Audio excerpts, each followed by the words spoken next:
Friday, when George Bush is sworn in as the 41st President of the United States, he becomes not just the leader of the free world, but the commander of a growing social and political movement as well.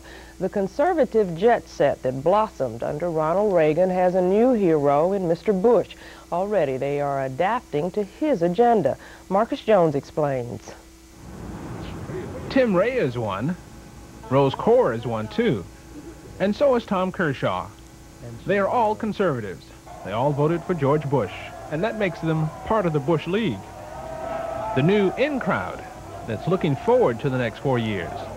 Is it hip now to be a Republican? When you're in power, quote unquote, you know, you do attract people to you, and I think my voice is changing, and I think that therefore it is hip. Tom Kershaw owns the Hampshire House restaurant and bar on Beacon Street in Boston, and is a major contributor to the Republican Party.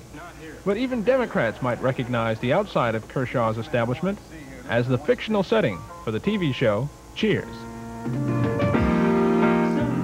The Reagan era has made it acceptable to be a hard worker, be employed, be successful, and I think that's what you're finding is coming out.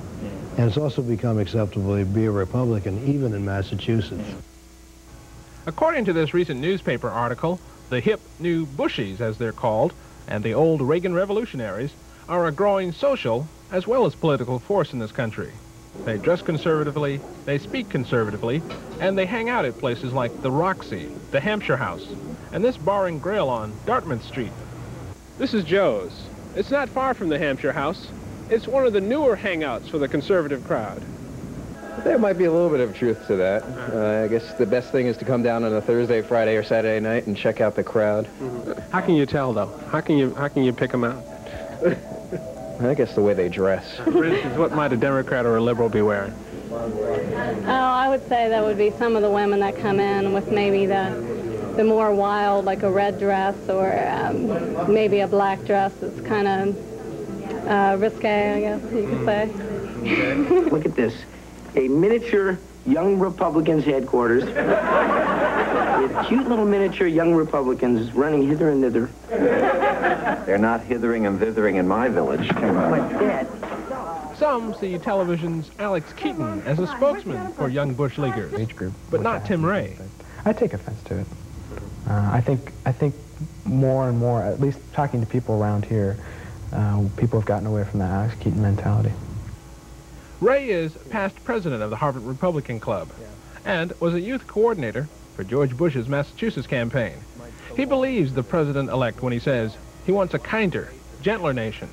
If nothing else, Ray expects the new president to project a kinder, gentler image of conservatives than we've become accustomed to during the Reagan administration.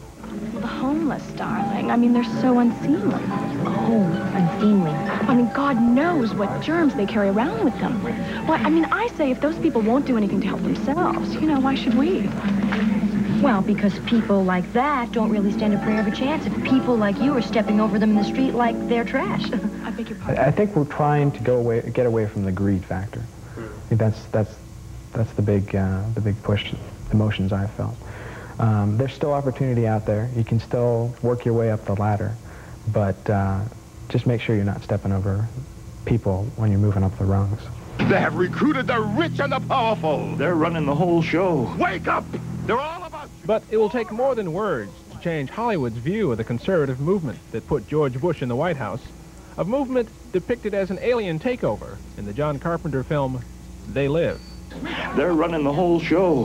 What's wrong with having it good for a change? And they're going to let us have it good if we just help them. They're going to leave us alone. Let us make some money. You can have a little taste of that good life, too. Now, I know you want it. Hell, everybody does. If there are any aliens, it's the people that came upon us during the Depression and created the kind of mindset where we have to kind of give it all away and we don't have to work for it, that has caused an alienation. I, George Herbert Walker Bush, do solemnly swear. do solemnly swear That I Friday, George Bush ushers in a new episode of the conservative movement. Stay tuned. For the 10 o'clock news, I'm Marcus Jones.